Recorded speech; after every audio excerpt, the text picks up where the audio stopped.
To all, good afternoon. My name is Jules Dunham Howie, and I am the co-chair of the CRA Baltimore Initiative, and I am the director of the UPC West Side CDC, which is located in Upton, which is the West Baltimore community. So I'm delighted to be with you this afternoon, and we have a phenomenal session lined up for you. It's called Addressing the Racial Wealth Gap with home ownership and small business. And we're going to have a Black and Latino economics roundtable, which means that we're going to get into some great conversation. And so to moderate, we've got four of our leaders from the summit. And then we also have some leadership here from Wells Fargo who will be helping with moderation. So first, let's meet the summit leadership. We've got Marcia Griffin, who's president of Home Free USA, Marcos Morales, the executive director of Hogar Hispano,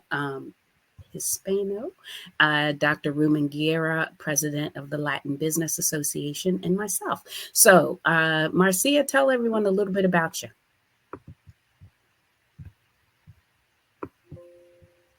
You're muted. You're muted.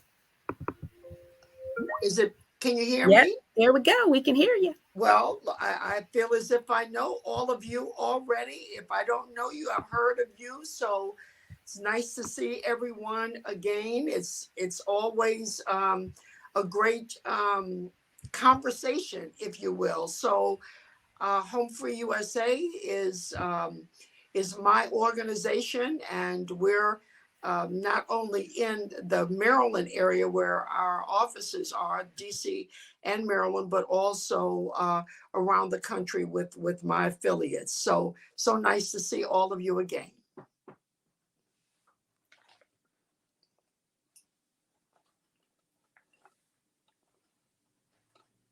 So I guess I'll introduce myself. I'm Marcos Morales. I'm the executive director of Hogar Hispano Inc. We're very happy to be here at the Black Latino Economic Summit. Very happy, especially to be here with the esteemed group of organizations and Wells Fargo. To all of you out in the audience, thank you very much. You're going to really enjoy this session. Ruben, are you with us? I saw him pop in and pop out. Now, are we making introductions to each other, or has this session begun? The session has begun, and we are rocking and rolling. And so everyone is meeting the summit leadership that is moderating this session, and we're getting ready to hand it on over to we're going to hand it over to the Wells Fargo team, and they've got their introduction process. And so to do that, I see Ruben. Ruben, you want to say, bring greetings to everyone?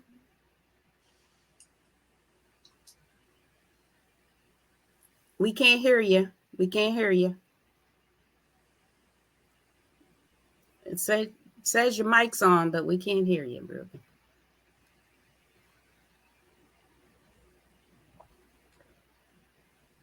All right. Well, while Ruben is getting his mic. That's right. So absolutely, go ahead. We're going to have Monica Mitchell, who is going to be moderating for the Wells Fargo team. Monica is the senior community relations consultant, social impact and sustainability officer at Wells Fargo. Monica. Thank you, Jules. One of my dear partners in Baltimore, which is within my region. As Jules mentioned, my name is Monica Mitchell with Wells Fargo, and I'm one of today's moderators for the session. The goal of today's discussion is to discuss how large financial institutions like Wells Fargo can make more intentional, equitable choices to support small business and expand safe and affordable housing for all. But before we get started, I'd like to take a moment to introduce our Wells Fargo panelists, and let's start with Valeria Esparza Chavez from Wells Fargo. Thank you so much, Monica, and good afternoon, everyone. My name is Valeria Esparza Chavez, and I'm the Vice President and Hispanic Segment Strategy Lead with the Wells Fargo Diverse Segments Home Lending Team. I'm a 16-year financial services professional at Wells Fargo. I've held a variety of leadership roles in business development, strategy, and managing national marketing sponsorships. The Wells Fargo Diverse Segments Home Lending team is dedicated to ensuring that we cultivate business development opportunities and activities in underserved market segments with the focus on minorities, low to moderate income, and first-time home buyers. As you may know, the homeownership rate for African American households was 44.6% and 47.5% for Hispanic households in the second quarter of 2021, still below the average non-Hispanic homeownership rate of 58.3%. The gap is still significant, and we believe that we all have a role to play in breaking down the barriers which can make homeownership more difficult to attain. And at Wells Fargo, we take that role seriously, and we're committed to delivering mortgage lending products, the services and the support needed to help make a difference. And it really starts with commitment. Wells Fargo has made 2 significant commitments to increase Hispanic and Black homeownership over 10 years by making $185 billion in home purchase loans, by increasing the diversity of our mortgage sales team, and by providing $25 million for home buyer education. These commitments were made prior to the national diversity, equity, and inclusion movements that we saw in 2020, and we wanted to address these homeownership gaps. In 2016, we made a commitment to increasing the Hispanic homeownership rate over 10 years through $125 billion in home purchase loans. I'm proud to say that through the end of 2020, we have helped over 188,460 Hispanic families and individuals become homeowners through $48.7 billion in mortgage financing. And in 2017, we pledged to create at least 250,000 Black homeowners in 10 years through lending $60 billion for home purchases. And through the end of 2020, we've helped over 72,758 Black families and individuals become homeowners with over $18.6 billion in mortgage financing. Now, we recognize the rich diversity within the Black and the Latino communities, and we want to be equitable in our product offerings across all income segments. We understand that there's an opportunity to provide a variety of products to meet the needs of African Americans and Latino consumers, whether they're an entrepreneur seeking a jumbo loan option or a first-time home buyer in need of a low down payment or non-traditional credit program. I'm really excited to be here with you today, and I'm looking forward to our conversation. Thank you so much, Valeria. Really appreciate that. With that, we will jump to Megan Tier for an introduction. Hi, good afternoon, everyone. Great to be here. Thank you so much for the invitation. Wish we could see you all in person, but I understand there may be about 40 people in the virtual room. And so great to know you're out there. And again, we're thrilled to be able to share with you today what we're doing in this space, and just really appreciate this summit and everyone who put it together. It's really fascinating to see the structure and how it's spanned several weeks. I think that's such a great idea. So thank you again. So again, my name is Megan Tier, and I do think it's always useful to have people at banks explain how they fit in, since every bank seems to be structured a bit differently in terms of how they work in the community development space. So I sit in a business line that's called Community Lending and Investment.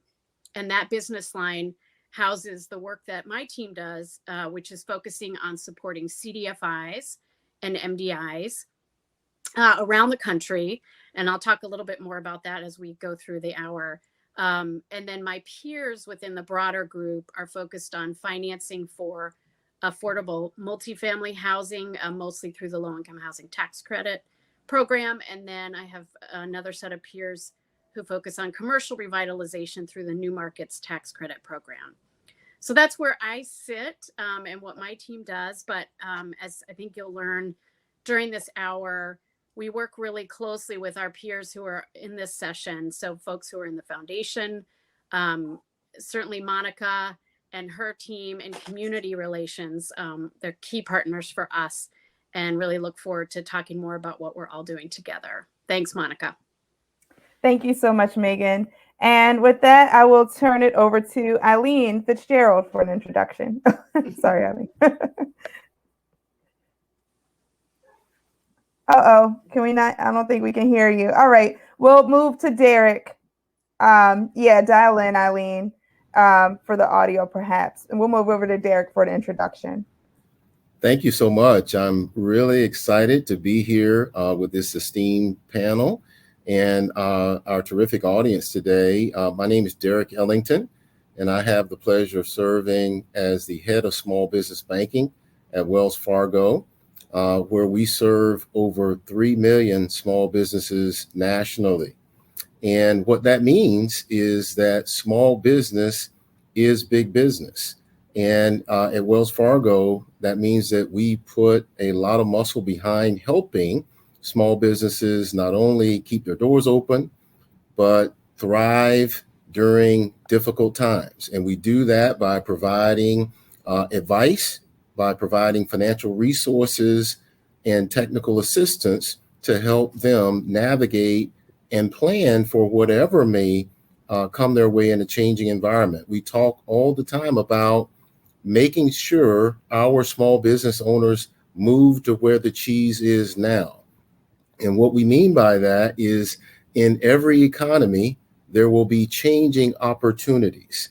And we must help guide our small business owners to prepare to continuously move to where that cheese is so that they can survive and thrive. That means being nimble and anticipating things and seizing the opportunity when those opportunities present themselves. So again, I'm excited about being with everybody today and look forward to this discussion.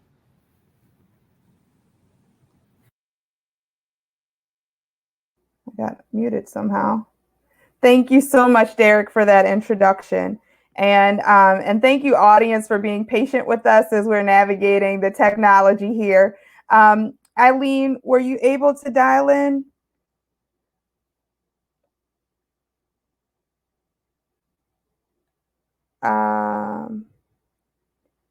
Let's see. I'm gonna hopefully ask if maybe some of our Quintana or maybe Fabiola or someone on our technical side might be able to assist. But with that, I will jump into one of our questions. And given that Eileen Fitzgerald, when you hear from her, she's a fabulous member of our team and head of housing affordability philanthropy. But given that she's having a little bit of technical difficulties, I am going to switch the order of our questions around to make sure that she's here to answer some of those housing questions. So I'm going to move into our small business section and ask, as we kick off this chat, how can the ecosystem of support for minority small businesses and commercial real estate be reimagined and strengthened to keep jobs and livelihoods thriving, particularly of communities of color and immigrant communities?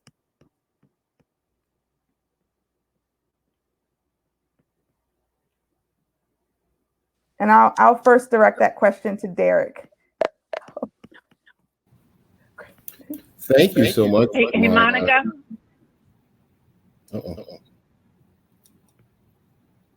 You got me. Oh, there you are, Eileen. Hey there.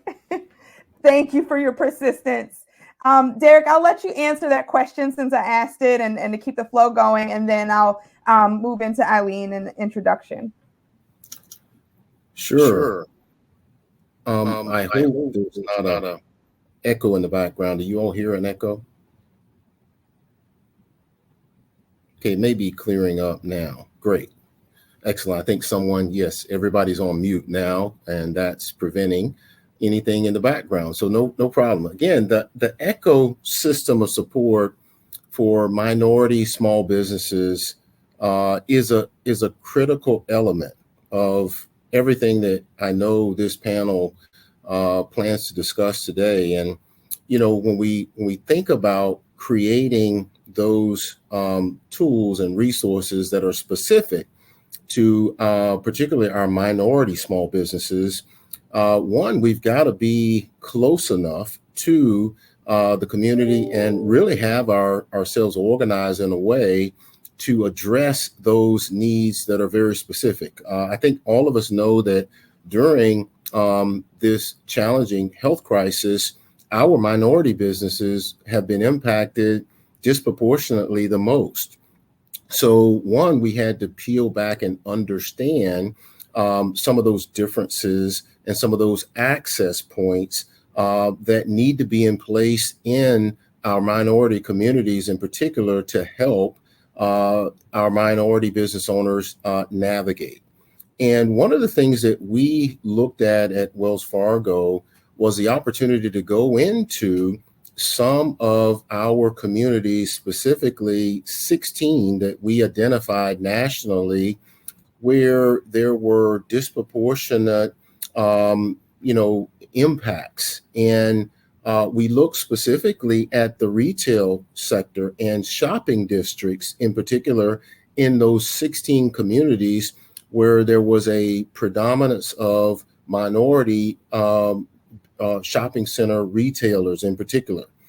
And we saw the need nationally in these 16 communities to be able to go in through our Hope USA campaign and really help with supporting some improvements in those shopping districts with facades for the business owners, facade improvements, repairs, painting, landscaping, other things to beautify those concentrated minority shopping districts, add holiday lighting, also do other things to, again, help start a wave of activity that would, number one, draw attention to those communities and also spur positive investment.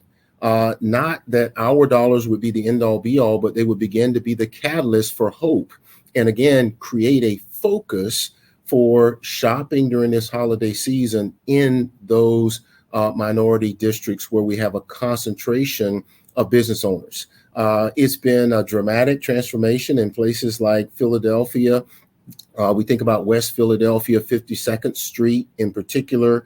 There's a minority business district that we made some investments in, and we work locally with a nonprofit called the Enterprise Center to hire local contractors to do repairs and help us with a substantial investment along 52nd Street to help those businesses, again, improve their facades and also draw a lot of traffic through this investment to that district. It's been a significant success, and we're doing similar investments throughout 15 other communities across the country.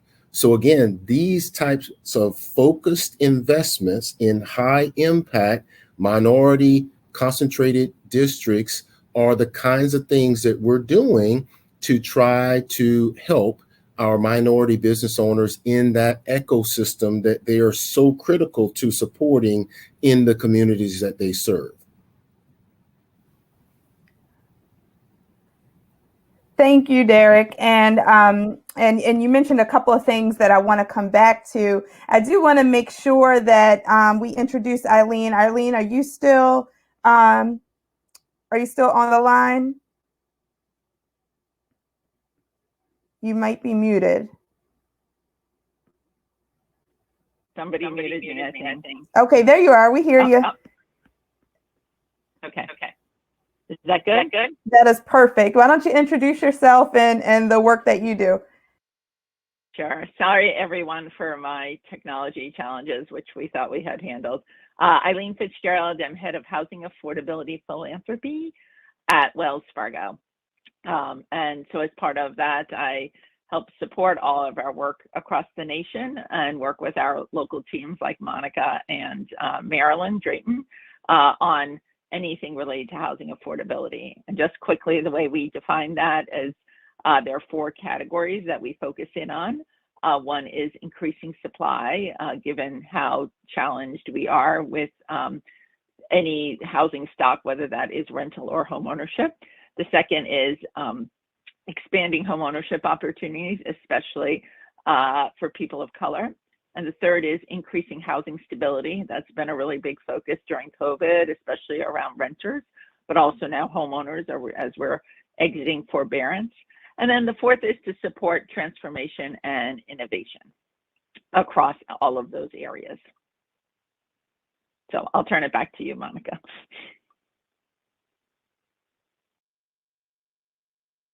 Eileen. Thank you, Eileen, and thanks everybody for being patient. There's a little bit of a delay when we go to unmute. So, so you guys get a little bit of the inside baseball. If there's a moment that it takes, it's just because we're unmuting or muting. Thank you so much for that introduction, Eileen. I want to kick it off, Eileen, to a question for you. We often hear about banks making large dollar investments regarding programs nationally. Can you talk about how Wells Fargo is leveraging national dollars to make local impact within your division? Sure. So I'm not echoing, am I?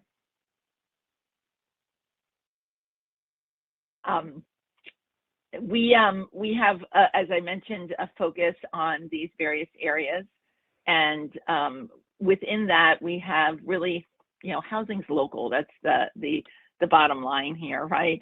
And so, although we announce a national effort, for example, we're doing work around homeownership right now. We're supporting some planning grants in 15 markets. So we announce it nationally. We use our national funds, but we know that to make a difference in housing, we have to do that locally and regionally. So that's how we've been working for the last 2 years. Our Keeping People Housed work. Marcia Griffin, Home Free USA, is one of the recipients in housing counseling. We are supporting 12 national HUD intermediaries that have a great experience in reaching all communities, especially communities of color. And that way they then work with their local counseling agencies so that we're basically all around the country. What that lets us do is, we're spending less money on processing and staff time and everything in trying to get those grants out, but we are supporting those HUD intermediaries who are incredibly critical in not just, this is not just about passing through grants, it's all the technical assistance they do, all the support they do in policy and really helping all their counselors be up to speed every single day on the changing rules, changing emergency rental assistance, home ownership assistance funds, et cetera. So we think that's a great way to make sure that we're reaching local communities, but relying on trusted partners. Thank you so much, Eileen. I really appreciate that. Valeria, I know that your group, you have a national, focus and leader, and but you also have local impact as well. Can you talk a little bit about that? Absolutely. We collaborate closely with the team, and we have, our boots on the ground, our mortgage consultants that are across the nation, and really focusing a lot on building and strengthening relationships, not only at the national level, but also at the local level, which we know is critical to addressing systemic barriers that contribute to the housing and the wealth gap. And one of our top strategic priorities is really driving awareness, education, and outreach, and serving diverse communities so that we can help to grow sustainable home ownership. So, we work with organizations and groups such as the National Association of Hispanic Real Estate Professionals, National Association of Real Estate Brokers.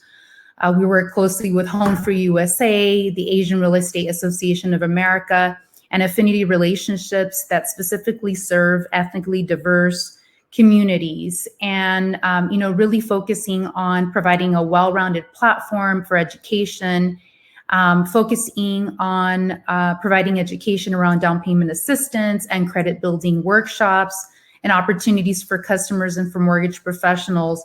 We also have our 1,000 plus correspondent clients where we provide liquidity in the marketplace. And so We provide a lot of market training, client events, and really increase our engagement. And we know that engagement is critical at the local level, as one community is going to differ from another, especially from a demographic and from a cultural perspective.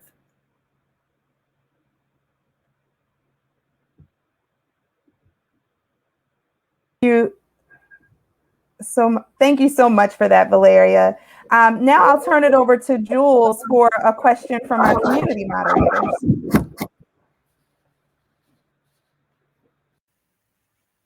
Thank you, Monica. And it's encouraging to hear all of the different programs and resources that you all have going to address home ownership gaps, small businesses, small business development.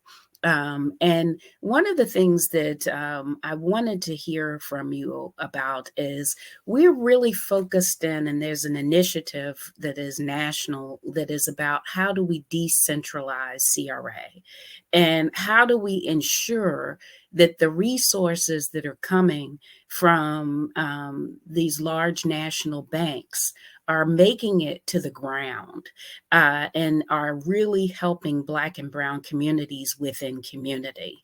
And so I want to hear, and we've been asking all of the banks, are you amenable to working with local CRA groups to actually look at how your dollars can be appropriated at the local market and making sure that we don't have the trickle effect happening? Because you come out with these wonderful $100 billion initiatives over 5 years and they're national. But when you actually peel back the onion and look at that, there's only a sliver, a few $1 million that actually get within a local market, such as a Baltimore. And so we want to make certain that the CRA investments, which you are required to make, are having an impact on local community. Can you talk to me about your willingness to ensure that you would engage in those type of processes and how that aligns with your philosophy and approach at Wells Fargo?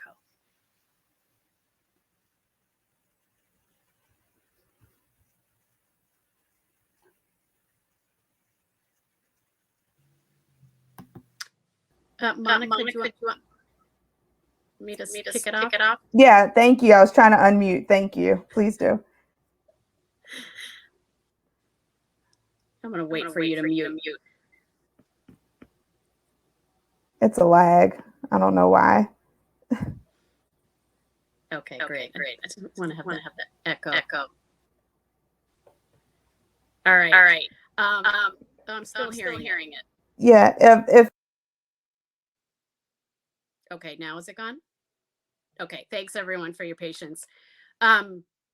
So, again, from my sort of corner of the world here at Wells, one observation I would make is that I think it's hard in the CRA reporting to see the detail of what's happening. So, I mean, I don't know that anyone on this call is reading, the several 100-page CRA exam report when it comes out every few years, but there are a few examples listed in there. But I think the best way to get more information about how we're working locally, and also really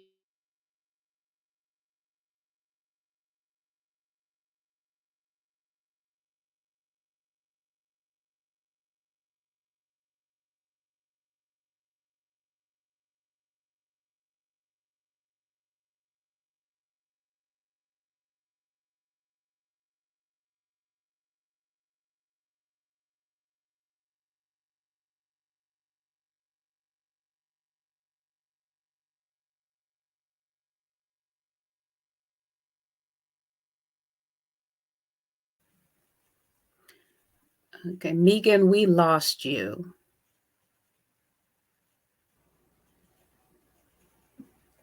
Yeah, I was trying to figure out if it was me that lost audio or if it was Megan that lost audio. I think Megan may have gotten kicked out, so she's gonna work to rejoin here. I can hear you. Okay, we're all back. Yes, you are. Here she comes. Here she I don't know comes. what happened. Well, I'm not sure where I left off, but what I was saying is that so the folks here who put out dollars. And if one of the moderators could mute me when I stop talking, because it lags on my side. I don't know why. Okay, can you hear me? Okay. All right. The way we work to get dollars out, whether it's in my world, putting out loans to CDFIs around the country, or in our foundation, getting grants out, we work really, really closely with our community relations folks to understand the market needs and to get to know the groups in those areas. And I think Wells is particularly strong in terms of that network and that mechanism. We also have a really great CRA tracking group that works hard with us and our colleagues in other business lines to make plans to meet our CRA goals. So we have a lot of different ways to get out there and to kind of get down to the local level. Certainly, there is some lending and some grant making that happens at a larger scale, but I think a good example recently is our Open for Business Fund, which has been administered by our foundation. But I've been close to it as well because it's focused on making grants to small business CDFIs, serving diverse owned businesses. And while that was a large, again, national kind of announcement and national pot of funds through our PPP fees, that's how it was funded, that those dollars have gone out to scores of CDFIs all around the country. And again, working really closely with Monica and her colleagues, we've tried to understand what each individual CDFI is doing, how they're working in their market, what the needs are in that market, and how we can best support them. So we really do work to get down to that local level, but then often the story is sort of told as a whole in terms of the impact across the country. Thanks, Monica.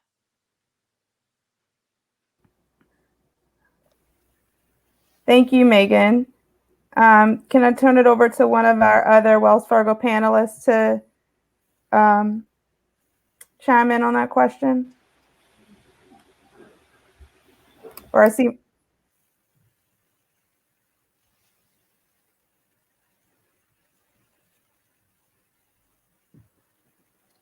Can you hear me?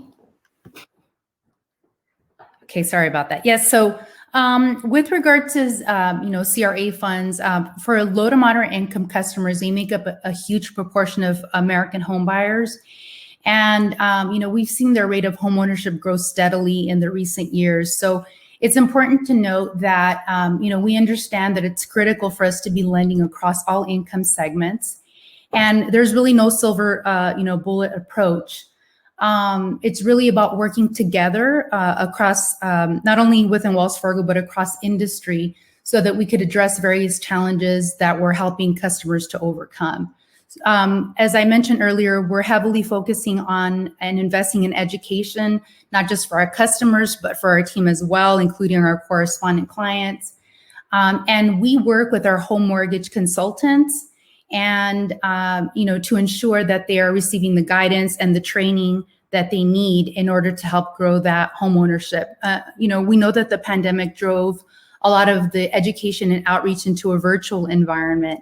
But whether we're in person or we're online, we're working closely with our advocacy groups, as I mentioned earlier, with the GSEs, and also hosting education and outreach in order for us to ensure that we're lending across all communities in the United States. We're also heavily invested in products and in programs. So, we just recently launched the Dream Plan Home product, which is an affordable lending product. And as I'd mentioned earlier, it also supports non-traditional credit.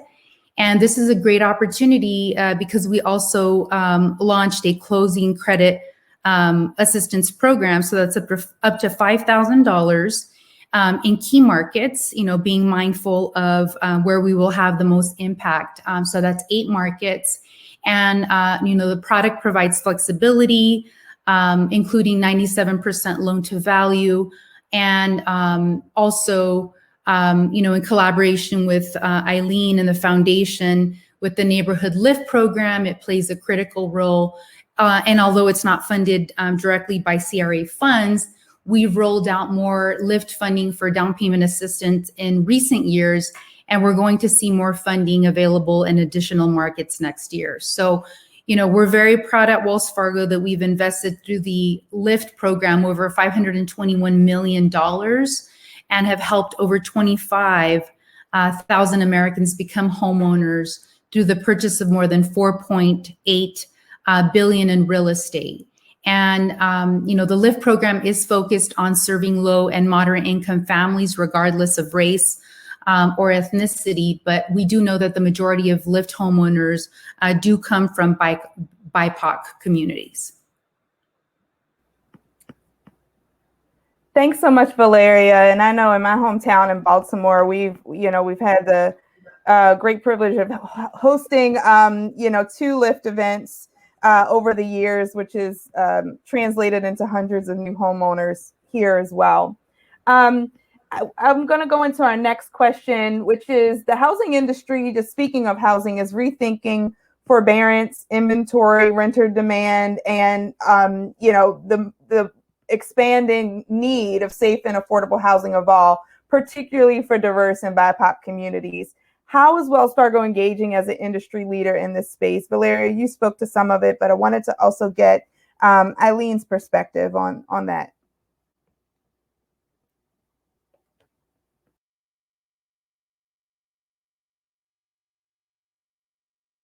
Grant processes and approvals. So I can't talk about them super specifically, but I do want to address them. So, increasing as supply and inventory is such a huge challenge, and especially that focused on really the affordable segment and people from, below 100 or 120% of median. So, but we also know that the development industry is, historically way too white and too male. So how we diversify that really makes a difference. So next year, we'll be announcing some efforts that both look to increase the supply of affordable rental housing, but also diversify that industry.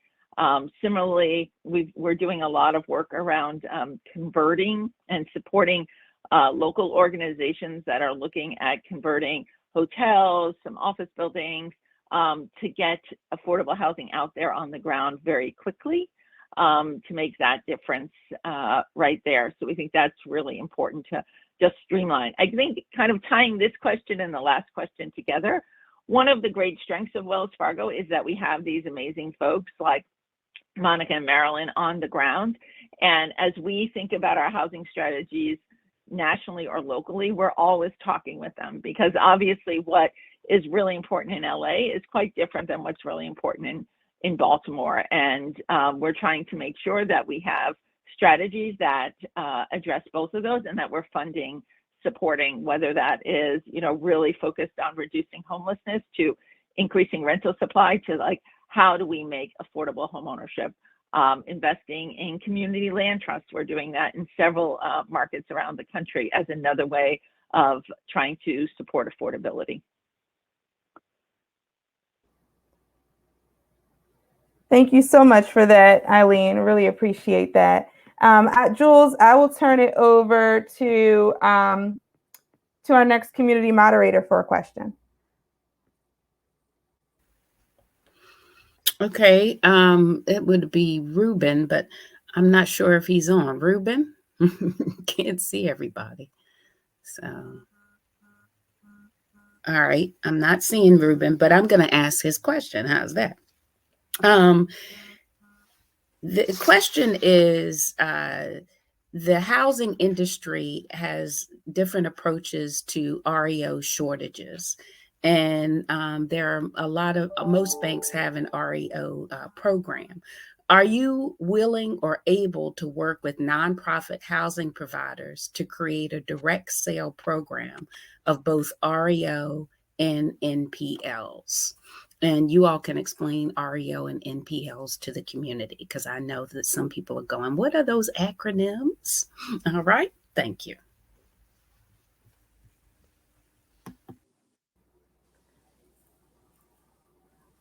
Well, it's funny because I was going to ask you, Jules, for the NPL. I didn't know if that meant like nonprofit lenders. I wasn't sure what he was referring to by NPLs. So, Monica, this is Eileen. Can I start an answer? I don't know if Valeria wants to chime in at all. Okay. Go ahead, Eileen. So I think one of the big differences this year is that, sorry, I know, are you guys getting echoes? It's okay? Okay.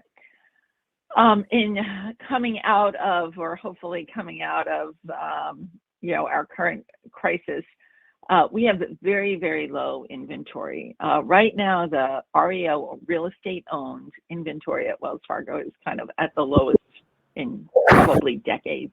That is true across the country, just as any of you who are involved in homeownership or have friends or relatives who are trying to buy a home, there's so few options on the market. So what that means for real estate owned means, okay, somebody, a home has to go into foreclosure, then it is not sold in the market, and it comes back to the servicer to take possession of that home. So because there's such high demand and such low inventory in homeownership and in single family out there, in addition to the fact that so many companies are buying up single family as rentals, we're just getting very, very low inventory.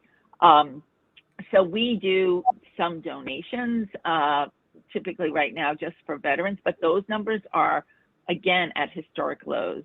Part of this is due to also having all the forbearance that's been in place for the last, 18 months or so in COVID. So, very happily, there's been much, almost no foreclosures. So I say that because that's, we're not anticipating, given this incredibly tight housing market, that there will be significant inventory for REO or NPL, which is non-performing loans. So, and we just don't think it will be like the last one.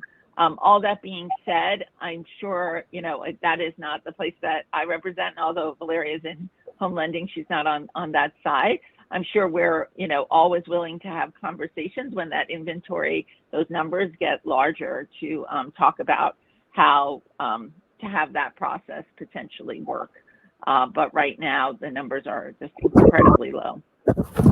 Thank you, Eileen. And just to add to that, we've definitely looked at the data, and as you'd mentioned, the numbers are very low. But at the same time, really anticipating, should that change, what can we do to make the inventory accessible in communities, specifically for first-time home buyers or for nonprofits? And so we started, Jules, conversations with the GSEs, Fannie and Freddie, to understand, a lot of the inventory they're going to hold as the investors. And so, I would encourage, if there are ways that we can collaborate in facilitating those conversations, as I believe that they have established some processes and programs, given the credit meltdown of 2007, 2008. However, my understanding is that there was not a lot of activity when it came with the nonprofit space. And so, we can certainly connect and facilitate some additional conversations with the GSEs. Thank you both for that. And I do want to remind, and I'll say it again before we turn it over to that section, but immediately following this session, there will be local breakout sessions or regional breakout sessions, so that you can go to there will be an East, a Central, and a West Coast breakout session, and you as audience members can go into the breakout session that corresponds with the state that you reside in or do work in. And we'll give a little bit more direction on that in a few minutes. But now I want to make sure that I turn it over to our community moderators for some audience Q&A.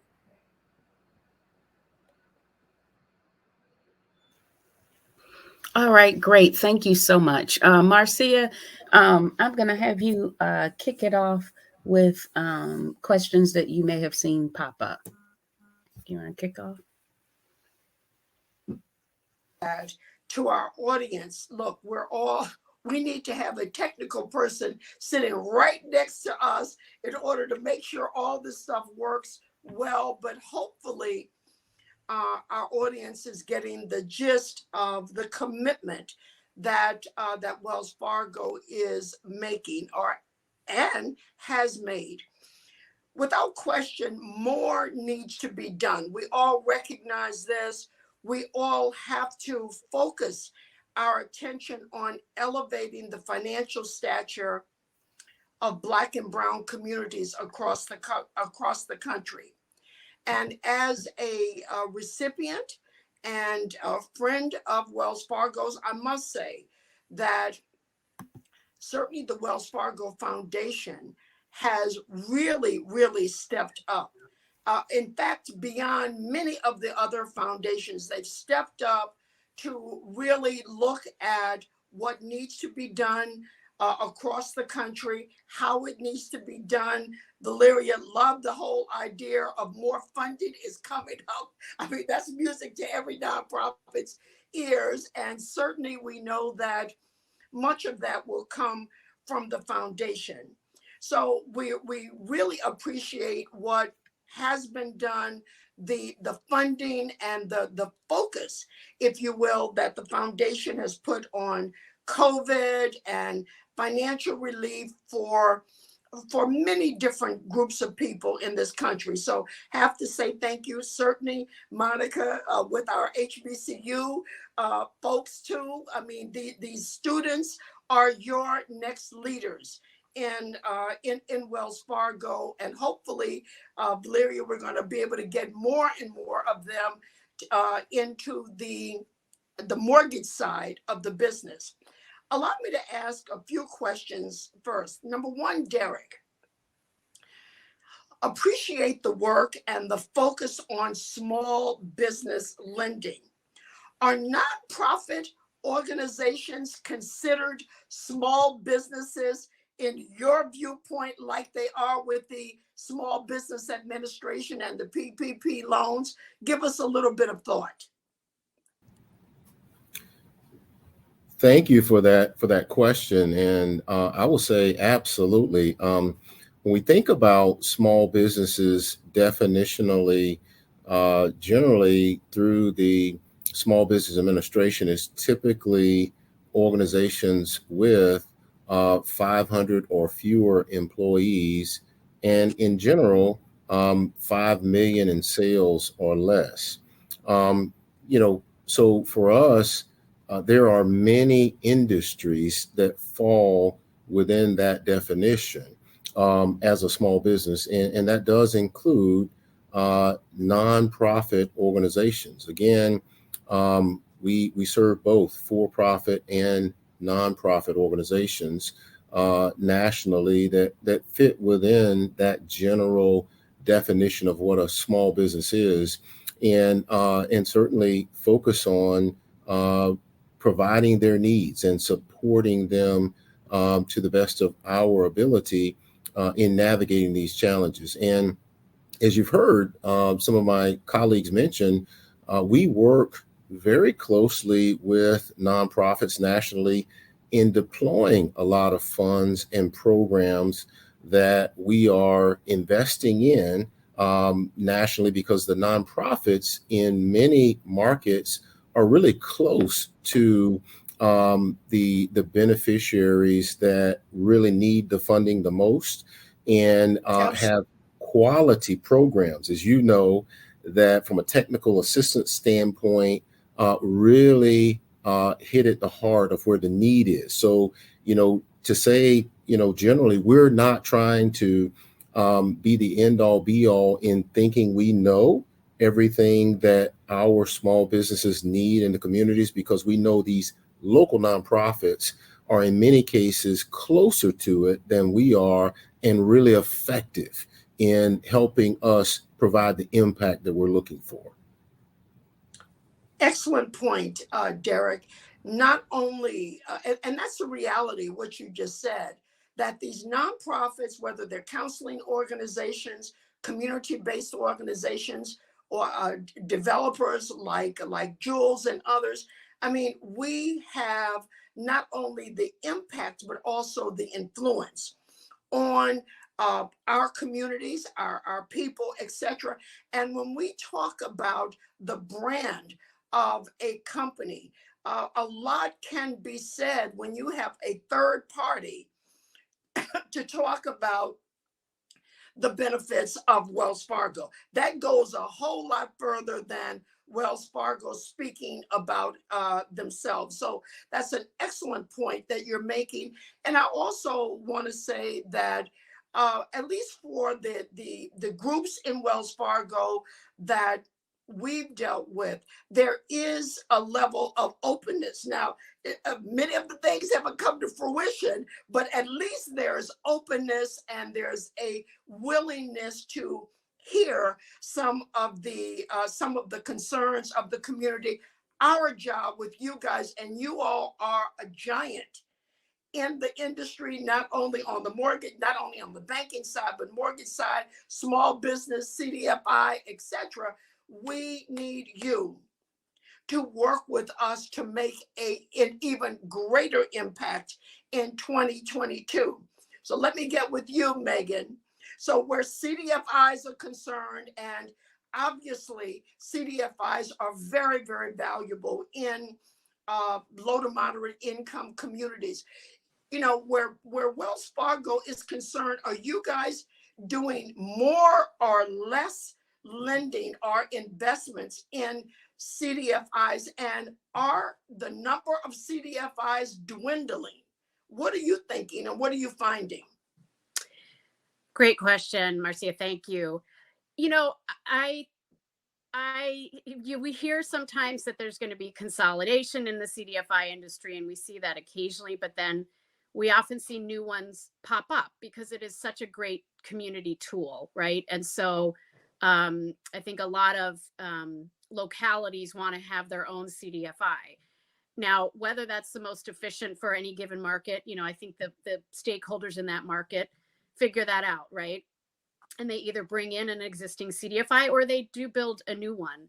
I would say that our own work, we continue to really pride ourselves on serving a big range of CDFIs. So from, you know, we might have $200,000 or something like that with a small native CDFI, for example, on up to, you know, several $1 million with some of the larger CDFIs.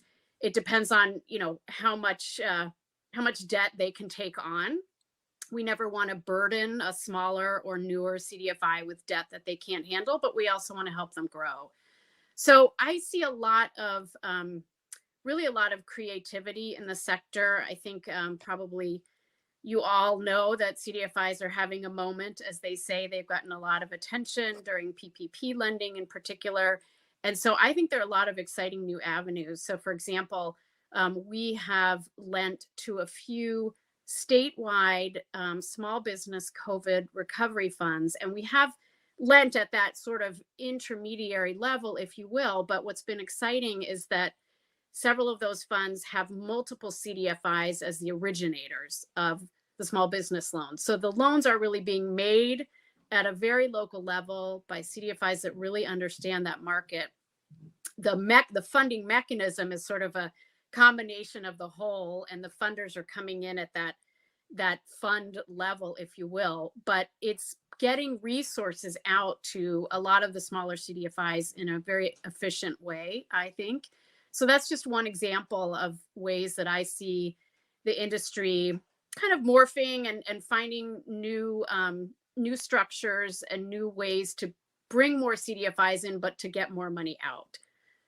Well, your investment, Wells Fargo's investments in CDFIs, is and will make a huge difference in our ability to really improve small businesses, our ability to improve the people that we all care about. So I appreciate that with you, Megan.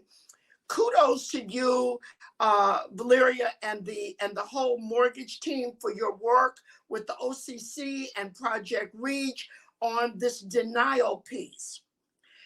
Your point about helping people to grow, I love this. So, Valeria, tell us a little bit about why Wells Fargo is so committed and is leading the denial charge with this particular program, and hopefully leading the industry to focus more on limiting denials. This is where we're going. So the Project Reach initiative that's being led by our leader, Christy Furco, it's really critical for us to be center in front, but it's really something that we cannot address as a sole lender. It has to be across industry. And so we're collaborating with other banks and other partners to really address, as we know, this is one of the systemic barriers as far as access to credit for BIPOC and diverse communities. And so, again, it's a critical issue. We can only do so much with our own products and our own services. But if we truly want to move the needle and we want to make an impact nationwide, it's something that we need to address as an industry. Absolutely. This is critical. I'm just going to give you a few statistics. These are not Wells Fargo's statistics, but these are statistics in terms of approvals or denials in Baltimore. And I know Jules and the whole team and Monica, we are also very, very concerned about how we're going to elevate the approval process for folks. So just as an example, with one lender in Baltimore, in 2020, they approved 20 African-American loans. They denied 69 African-American loans, and there was a fallout of 19. Now, that needs to change, guys. I mean, across the board. So this whole limitation or focus on denials is critical. And this is where the funding that Eileen provides and other banks to the counseling organizations is so critical, because we want to ensure that more people are approved. I mean, we've got to do that. When people are denied, I mean, everybody loses. The bank loses, the loan officer loses, the person, particularly with people of color, it's a personal affront. I mean, they didn't want me anyway. They think negatively about the bank. And we already know that when there's a problem, research has shown that people tell 11 other people. We don't want that. So in terms of, and I love your statement about helping people, entities, CDFIs, small businesses, etc., to grow. This is really where we have to focus some attention, and we would hope that a giant like Wells Fargo will continue to take the lead, continue to be a model, at least, well, not only improve your denials, but be a model for the rest of the industry. So, Jules, I have one more question, and then I'm gonna turn it back over to you. Well, we are at that hour, because we've got people who are chomping at the bit to get into the breakout sessions. We had over 60 people with us today, and we know that they want to ask their questions directly to Wells Fargo representatives. So, quick, put it out there. No, look. I can talk. We can talk later. I can talk later to all. My question was to just tell the audience one project that you worked on this year that you're really, really proud of. Now, I don't know if that's going to take too long. I wanted to start with Monica. Love what you said, Derek, about Philadelphia. But if that's going to take too long, they can talk about this in the breakout session. Exactly. I think that's a perfect opportunity for them to talk about and kick off the breakout sessions. And we're going to ask Monica to tee those up so that people know exactly what's going to happen. But I want to thank the STEAM panel because we are most appreciative. And I think Monica will give feedback. Let's see. Thanks.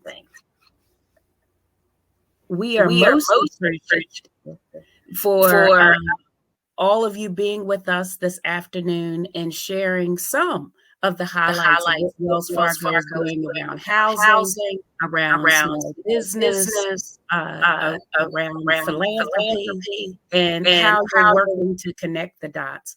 What I will leave you with is that we're going to come calling.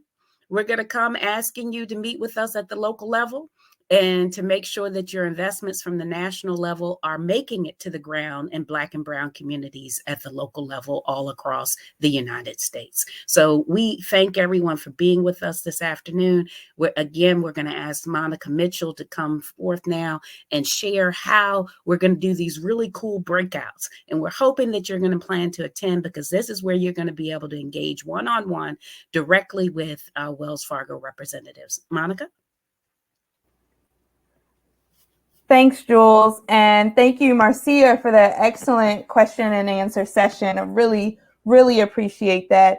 And Jules is absolutely right. I mean, you know, all politics and perhaps banking is local. And so at the end of the day, we want to know what's happening in our backyards and our communities and with our neighbors and neighborhoods. And so in an effort to do that, we have these breakout sessions that are broken down regionally. We will have 3 breakout rooms. There will be a West Coast, a Central, and an East Coast breakout room where you will be able to interact with local leaders within the states that you reside and do work in to ask direct questions. And so for the West Coast region breakout room, if you live or do work in the states of California, Washington, Oregon, Alaska, Idaho, Montana, Wyoming, Nevada, Utah, Hawaii, Arizona, and New Mexico, then please join the West Coast Regional Breakout Room.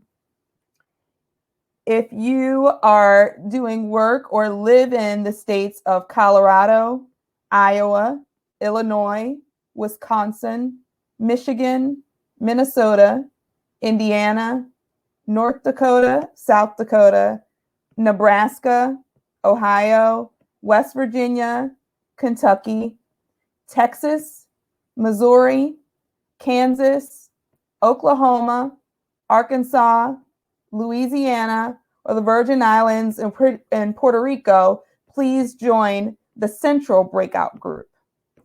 And then finally, if you live or do work in New York, Pennsylvania, Connecticut, New Jersey, Delaware, Rhode Island, Massachusetts, Vermont, New Hampshire, Maine, South Carolina, North Carolina, Virginia, Washington, D.C., Maryland, Florida, Georgia, Alabama, Mississippi, or Tennessee, please join the East Coast breakout session.